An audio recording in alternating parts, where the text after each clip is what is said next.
In today's episode, you're not just going to get advice and tips when it comes to overcoming obstacles and succeeding through adversity. You're also going to get a great history lesson that you literally wouldn't find anywhere else. So stay tuned into After the Music. You're about to listen to a great episode of the NSBE Experience podcast. Within this episode, my hope is that you obtain something that will help you find your success. So grab a pen, get your paper, your favorite snack or drink, and really listen to what I have to say. I truly believe it can be what you need to get you to your next level in life. So grab a seat and enjoy the ride, and I'll see you on the other side.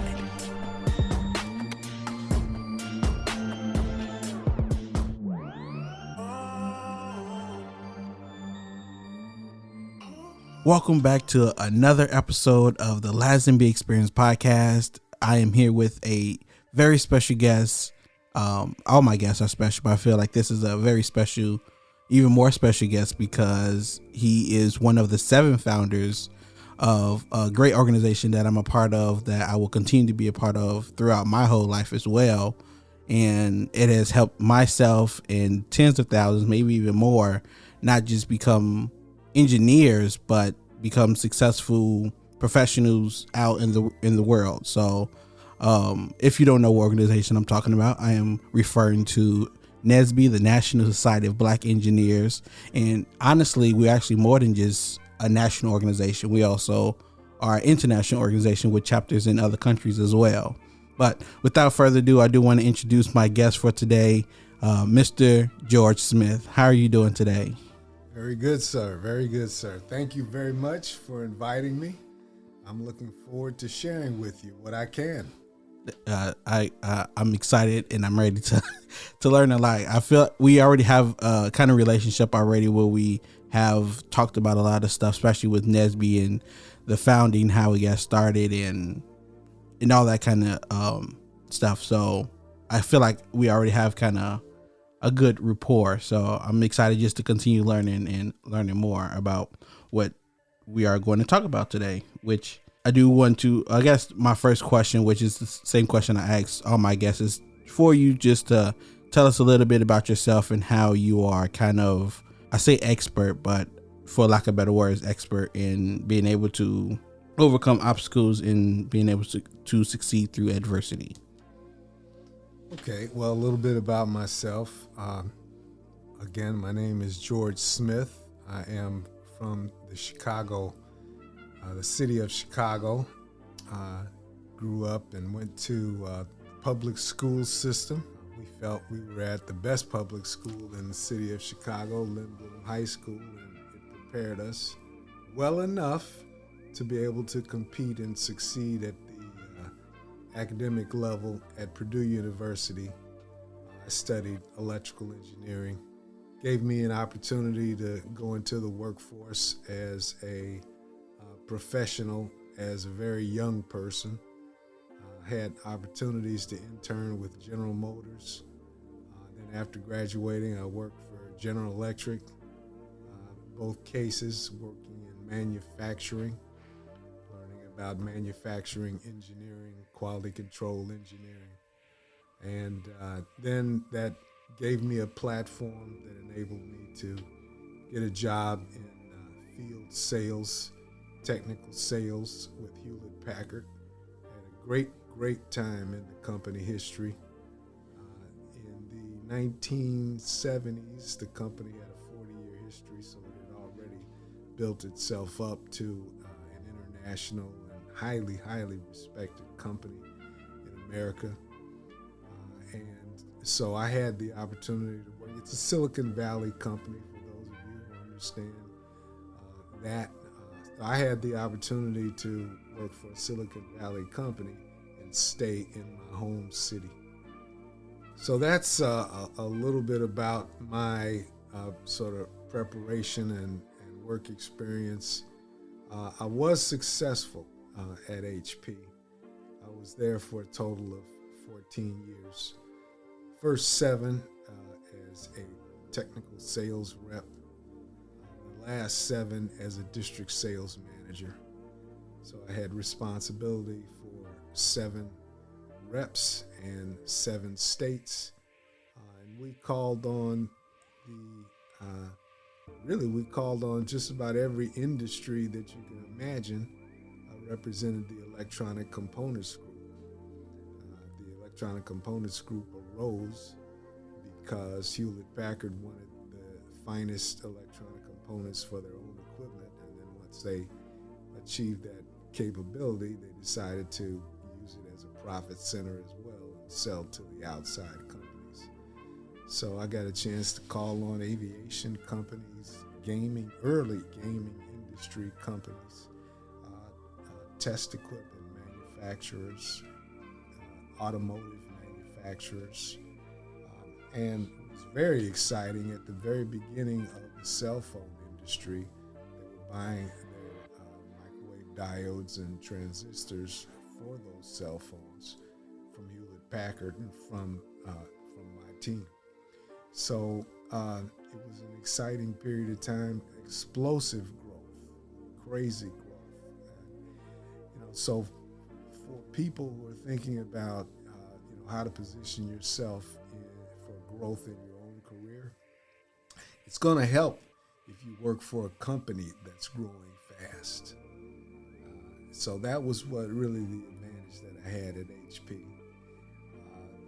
8 years down the road, I was an old timer and I was still in my very early 30s.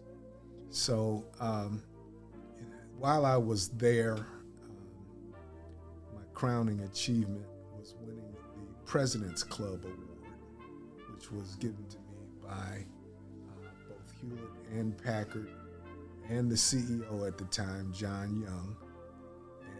And it was given at a black tie affair. It was like, a Hollywood production affair. My wife got a chance to come out. They treated all the President's Club Award winners very, very well. And in my estimation, I may be the only black person that's ever received that award directly from the founders of the organization.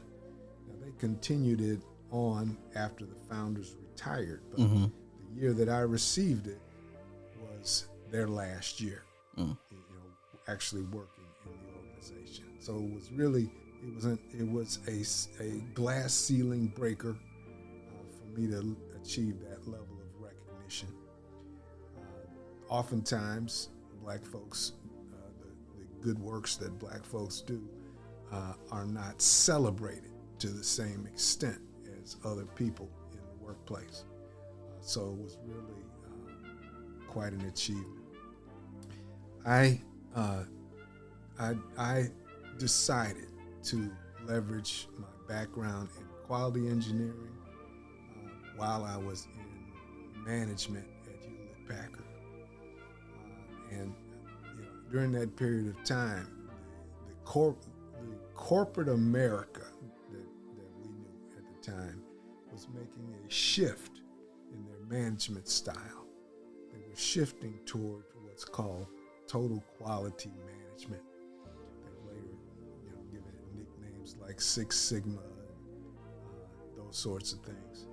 But no one really understood how to apply that in the service industries, in the service departments of corporations. And so it was a frontier. And so because of my background and because of my experience, there were very few people who understood how that could be applied to managing sales organizations. And so I took advantage of that, decided to open a consulting operation, and I went outside the corporation. I left Hewlett-Packard and went outside the corporation and started a business. Now, when we think about starting a business, people think about brick and mortar, they think about employees. No, that's not what I did. All right? I created a job for myself, okay? no political affiliations. Just George Smith has these services for hire. And so then I went out and promoted it. Now, I've had a great deal of confidence in my ability to promote that because I was this, top performer in the Hewlett Packard sales organization. But selling yourself as George Smith, president of Sales Process Consulting Operation, it's not the same as calling and trying to get an appointment and saying, "This is George Smith, district manager with Hewlett Packard. Can I have an appointment?" For the latter, the answer is yes. For the former, the answer was, "Who are you again?" Mm-hmm. So it was an opportunity for an ego check. Okay, mm-hmm. But I was determined to make that work. And so as we talk a little more, I'm going to give you some examples of how I overcame some of the challenges associated with it. So you kind of left off with what you were just saying about the different obstacles that you had to go through, even while you was working at Hewlett Packard. Like, what are some of those obstacles, and like what are some, like, I guess, techniques or ways that you were able to kind of overcome those obstacles that you've been through? Okay, so some obstacles. First of all, when you just join an organization, you have no reputation whatsoever. And so you have to establish that. When you join an organization that has never seen a black employee, that is a different level of expectations that have to be overcome. And that was my situation. Today, it's very difficult to find many black people in a given workforce, in a given department, especially in a profession like engineering. So in those days, as we were just beginning to break through into corporate America, you might not only be the only one in the building, in the department, in the region, you might be the only one in the nation, okay? And for the electronic components group, diodes, transistors, integrated circuits, fiber optics, barcode readers, I was the only one in the nation when I started. And, with that in America, there are preconceived notions that everyone has based on their experience. And so I had to overcome that. Now, one of the feathers that I had in my cap was my education. So everyone in the organization knew that I had received an electrical engineering degree from Purdue University. So that brings with it a certain elevation in the expectations that people have for you. The other obstacle that you have to overcome is the barriers that are in between your own ears. And quite frankly, in this day and age, and roughly 40, 50 years ago, that was the barriers between your ears. That was the greatest obstacle, even for my generation. Mm-hmm. Okay, and you have to block out anything that's in your mind that's telling you that you can't do something. That has to be blocked out, and it has to be replaced by yes, I can. That's the first step. And then your thing that you need to understand is that business is about people. Okay, above and beyond whatever expertise you have, above and beyond whatever level of performance that you're able to achieve. Business is about people. You're not going to advance in an organization if you don't get along well with other people. So that's a start. Yeah, definitely. And like, I guess when it comes to obstacles, do you think they're necessary for you to be successful? Do you have to go through, I guess, these ups and downs in order for you to find the success that someone is looking for? Um, Obstacles are not just necessary, obstacles are inevitable. They are inevitable. There's no such thing as a smooth, obstacle free path to success. That does not exist. And so, you know, our entire childhood really should be focused on building self esteem in young people to get them to the point that they have confidence in themselves and they have the ability to cope with whatever obstacles that they deal with. Now, parents, to a certain extent, they're responsible for trying to shield children from obstacles. But nevertheless, at some point in your life, you will face obstacles that will challenge you. And I quite frankly, I think that young people who experience obstacles, overcome obstacles, they build a thicker skin earlier in life, and it actually positions them well for the next time that they stumble and fall, because they'll already have the skills needed to lift themselves back up. So when it comes to obstacles, do you think you need to try to, I guess, get over all of them, or do you think there's like some where you can, like, I don't want to necessarily say give up, but like go a different way or pivot from whatever you're working on? Well, I'll use your word. Pivoting is a necessary component of being able to overcome obstacles. So I definitely think that is part of what your attitude should be. You could try to blow up the obstacle, knock it out of your way, or you could just try to avoid it.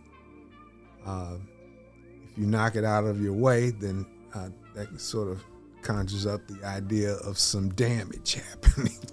Okay. So avoiding the obstacle may be a better strategy. And it just depends on the situation. The more maturity that you have in life and more life experiences, the better able you are to assess, what is going to be the best strategy for you to overcome whatever challenge you're dealing with. So with obstacles, outside of this, I guess this episode, are there any resources you can recommend to help people to kind of get over or be successful despite their obstacles? Well, I don't know about resources that I'd recommend other than reading biographies.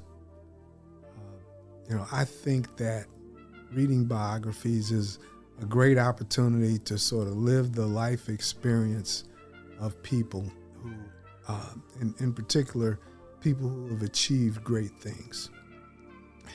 Because you get to see what some of their challenges were as they developed toward the point of achieving what people consider to be great success. What I have chosen to do to promote engineering, not only within the National Society of Black Engineers chapters, but also within my own family. We have young people, students in middle school and high school. As I talk about the experiences of black inventors that have achieved greatness. I typically talk about black inventors who have already been recognized by the National Inventors Hall of Fame. And here within the last year or so, there has been a Black Inventors Hall of Fame that's been established. So for me, that represents a source of inspiration. Almost all of those stories are, hidden figure type stories, and I found that they are very inspiring. The other thing that I've found about the Black inventors is that they, every one of them that has achieved the level of success that I'm talking about, has started from humble beginnings. Every single one of them. And so that's a main reason why I think those stories will be encouraging to young people who are, in a state of humble beginnings. So that's the resource that I would recommend. Before I sort of stumbled upon this idea of promoting Black inventor stories, I read a book called Succeeding Against the Odds by John Johnson. There was a company, Ebony Jet Magazine, that Johnson Production Company. That company was the largest Black-owned company in America for decades. He built a $200 million corporation in the 1960s and 70s. It was on a par. Actually, it was larger than Motown. Most people think about Motown as being one of those great American business success stories. So, to read about the experiences of this man who came into the age of maturity in the 1950s and found a way to become, by all standards, wildly successful. This is before the civil rights and during the midst of the civil rights movement. And his publication was really the main Black chronicle that brought our point of view about the civil rights to the Black American and the American public. So that is a book, Succeeding Against the Odds, that I would highly recommend. Okay, I may have to get that for myself and read that. I have a little group of books that I have in my apartment right now that I want to start reading. I can definitely add that to the list of books that I need to read. So when it comes with people who see themselves like giving up very easily or not completing something what they started, what advice can you give to them to kind of not do that or not feel that way when it comes to, the obstacles that they're facing? Well, first of all, what we're trying to achieve is respect. What we want to feel is pride, personal pride. And what you are going to need to do in some cases is dig down deep into your resolve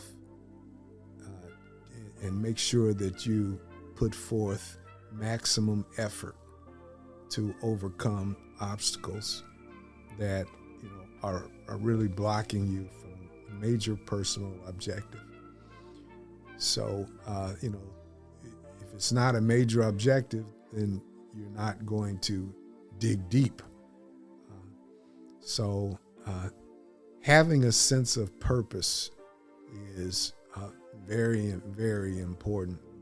If you have a strong sense of purpose, that will give you the strength to reach down deep and overcome whatever obstacles that you're facing.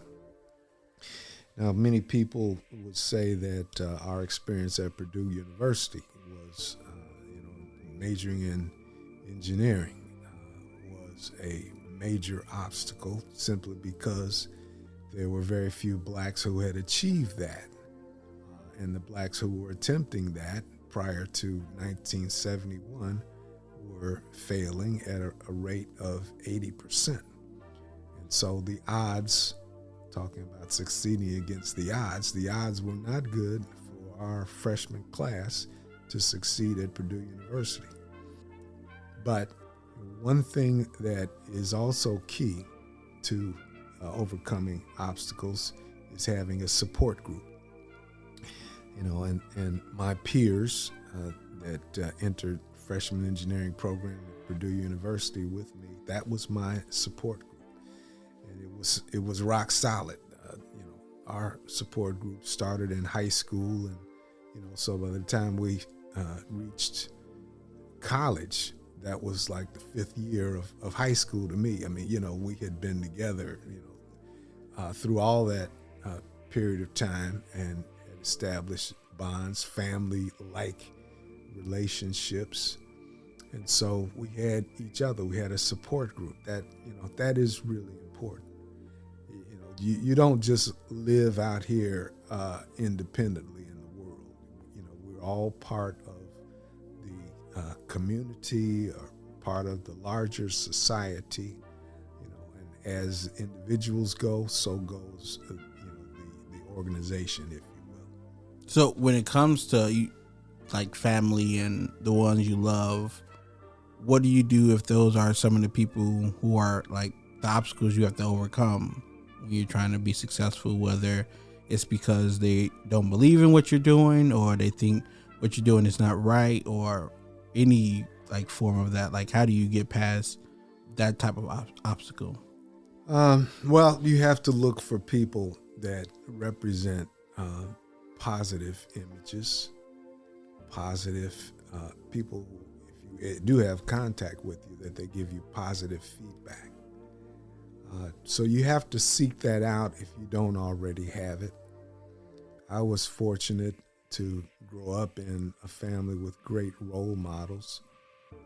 So that did not present a problem for me in my early life. But I'll just give you an example. As I was in elementary school, from kindergarten through fourth grade, no teacher ever smiled at me. Okay, and I didn't even think about that until the first teacher smiled at me. It was different. Okay, now after I became an adult, and after I retired, that's when you start reflecting on things, right? And I started thinking about that how bright the smile was on my fifth grade elementary school teacher, on her face, when I gave the right answer to a question. I was a new student in the classroom, and it made me feel great. And all she did was say, "That's right, George," and gave me a big smile. And I said, I want more of that. Mm-hmm. So I went from being sort of a wise guy, smart aleck, to wanting more of that positive feedback from that teacher. And to this day, there are two teachers that I have that I hold in highest esteem. It's Mrs. Mary Winblad, fifth grade teacher at Wacker Elementary School on the south side of Chicago, and Dr. Arthur Bond. They are my standard bearers for people in position of authority that make you feel like they have your best interests at heart. And so you have to look for someone like that. And once you find that person, cultivate that relationship. So with kids that come from families that are not providing support at home, all kids in our society have to go to school. And so you will find that if you follow the rules in school, there will be people who appreciate what you do, and they will become your support group, and they can be your Mrs. Mary Winblad, and give you good positive vibes about yourself that will last a lifetime. I mean, to this day, I wish Mrs. Winblad has passed away. I wish I could find her family, and she probably has great grandchildren by now. But I wish I could find someone living in that family and tell them how important that lady was in my own life. And when you think about the role of a teacher, I'm just one of her students she had over, 30 plus years. I know that I'm not the only one who was positively impacted by that. So, that's my answer to your question. You have to seek people to become your allies, to become your teammates, to become part of your squad. You have to seek people like that. And I get you talked about Dr. Arthur Bond, and I know we talked about him, and you have let me know a lot about how he played a big role in your life and helped you and helped start this organization called NSBE. I was wondering if you can give, because I'm pretty sure there are going to be some NSBE listeners, but even if you're not NSBE listeners, I feel like his story can definitely be a story that can help you along your journey. So if you can just give us a little bit about Arthur Bond and how big of a role he played in your life. Okay, well, first of all, I am challenged to just give you a little bit about him. But the highlights, he was a man of great achievement. He was a man who achieved a bachelor's, master's, and PhD in electrical engineering from Purdue University. At the time that he achieved his PhD in electrical engineering, he was only the 12th Black American in the history of the United States to achieve that, in electrical engineering. As far as engineering overall, he was only the 42nd person in the history of the United States to achieve a PhD in engineering, black person to achieve a PhD in engineering. And that gave him many, many opportunities. When I met him, he was working on his PhD. But in 1968, he had the opportunity with his bachelor's in electrical engineering to go out into corporate America.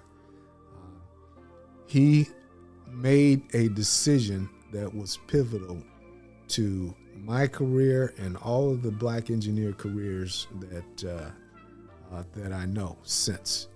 And the decision that he made was to say yes when Purdue University asked him to stay on, work toward a PhD, join the faculty, and help them to create a better environment for black students in engineering on the campus of Purdue University. He made that decision not as a selfish decision. He made that decision as for the purpose of helping his baby sister, Allison Bond. She had expressed interest in becoming an engineer like her big brother. And he had a conversation with his father, and between the two of them, they felt that it would be a good idea for him to stay at Purdue, join the faculty, and help to create an environment that would be conducive for his baby sister to come there and graduate. Now, at this point in time, when he made that decision, there had never been a black woman to graduate from any school of engineering at Purdue University in its history, which was at that time, over 100 years old history. So we, the members, lifetime members of NSBE, have everything, we have every reason to thank Dr. Arthur Bond for making that decision, because he created an environment that not only that benefited his baby sister, she was, by the way, among the first black women to achieve a Bachelor of Science degree in engineering from Purdue University. That didn't happen until 1978. And the first black man graduated with an engineering degree in the 1890s. Okay, so that'll give you an idea of, you know, the obstacles and the comparison of the obstacles that women have to face compared to men. Okay, what I like to say is, when a man goes in the workplace, you know, if you push too far, you might be told, well, let's just step outside and finish this conversation. Okay, women can't do that. You know, so there's only so far that a man is going to be pushed in the workplace. And you know, I hope over the course of your interviews that you interview some women and let them tell you about some obstacles, because they'll come up with some that we don't even know about. Okay. Yeah, definitely. Yeah. So, you know, the idea of a student organization was thought of by a senior in industrial engineering in 1971-72 school year named Edward Barnett, and he and a junior, Fred Cooper, in electrical engineering, who was also, you know, an all-star football player. They went to the dean to try to establish a society of black engineers. The dean said, no, go join IEEE. Go join the American Society of Mechanical Engineering or the American Society of Civil Engineering. You don't need your own group. Of course, they knew they did. And so they kept coming back and kept getting shot down until they asked Art Bond to come in with them. And Art Bond was already, sort of the chosen one to help, Purdue University create the environment. And once he endorsed it and agreed to be the advisor, then the dean of engineering accepted the idea, and at the time it was called the Black Society of Engineers. The BSE was born that day, and what you see now as NSBE is an outgrowth of everything that he and they, Ed Barnett and Fred Cooper, established, and it was a perfect situation for me and those of us known as the NSBE founders, the Chicago Six, because we were freshmen during that year that they established that. And, so we turned the tide on the success rate / failure rate. I already mentioned that the failure rate was 80%. Well, the success rate for freshman engineers during our freshman year was 80%. Totally turned that statistic on its head. And the rest, as they say, is history. And I might add, it's a documented history. Yes, definitely. We documented, everything that we did to move forward, and Arthur Bond's name is a part of that history. Now that is what I call what happened in the student bubble. There were things that I didn't know about Art Bond until 20 years later, what else he was doing outside of the student bubble. You see, he was an administrator, and he was an engineering educator. There are trade associations for just about everything, and there's one for engineering educators. There's the National Academy of Engineering, who's been charged with setting in place policies for the betterment of engineering overall. They had established a committee on minorities in engineering, and they established that in 1973. And Art Bond had a 4-year head start on building his program. 2 years planning and then 2 years of actual implementation at Purdue University. So he was well suited to, join that committee and to be a great influence on that committee, because not only did he have the education and the experience, but he had the ethnicity, credibility to, say this is what I believe is good for minorities in engineering, because it's my own experience, and it's the experience of my students, and because of that success he had evidence to prove that his way worked. And so he was asked to participate on several committees. There was another one called Minority Introduction to Engineering, which was a summer program. He was one of the architects of that. There's another one called Minority Engineering Education Effort. So he was a key contributor to that. And as I said, the Committee on Minorities in Engineering, that was sort of the group that became the trainers of people, responsible for improving the success rate of their engineering students and minority engineering students on college campuses all across the United States. So these were national efforts, national committees. And I actually have a part of our history is I have a letter from the Dean of Engineering at Purdue University. At the time, he was the head of the School of Electrical Engineering, where as a part of a letter of recommendation for an award for Art Bond, he included excerpts from the executive directors of these committees that I just mentioned. And in every case, they talked about Art Bond's, role of being a key influencer, sometimes panelist, moderator, architect of the ideas that they were putting forth. And so, his influence on the state of minority engineers in this country cannot be overstated. But unfortunately, it's often underestimated. His story is not well known, and that's why I'm spending as much time as I am right now to make sure people understand. We want to talk about overcoming obstacles. This brother started Purdue in 1957. They were still hurling the N-word insults to students on campus at the time.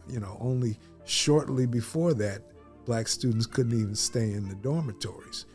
Okay, and here Art Bond is 18-year-old young man coming in, and he was enrolled in the very first Purdue University honors engineering class. So he wasn't coming in, with underdeveloped skill set. They recognized that he was one of the brightest young men, brightest students, period, in the engineering school. But he faced obstacles that, almost unimaginable compared to the environment that we had to go through in the 1970s. And, one of his obstacles was a physical obstacle. He was a strong, to me, he looked like Jim Brown or somebody, he was a strong man. He didn't look like what you think an engineer would look like, mm-hmm. Right? So he was participating in sports. He was playing baseball, and over the course of the game, he had already hit 2 home runs, and the pitcher had enough of it. So the pitcher threw at him, and he hit him in the head, and he knocked him out. Not only did he knock him out of the game, He knocked him out of Purdue. He knocked him out of engineering school. He knocked him out of college. He had a concussion, major concussion, that he had to recover from. I know it was just getting good, but I had to save some for later. So tune in next week and you'll get the rest of this story and the rest of this episode. Thank you for taking the time to listen to this episode of the NSBE Experience podcast. I really hope you were able to receive valuable information that will help you take actionable steps to get you closer to achieving your goals. If this is true for you, I would really appreciate it if you share this episode with others, comment your thoughts, and subscribe to continue receiving updates on new episodes. I truly am excited about how my experience, the NSBE Experience, can make a difference in your life. Again, thank you for listening to the NSBE Experience podcast. And until next time, continue your journey until you reach your success.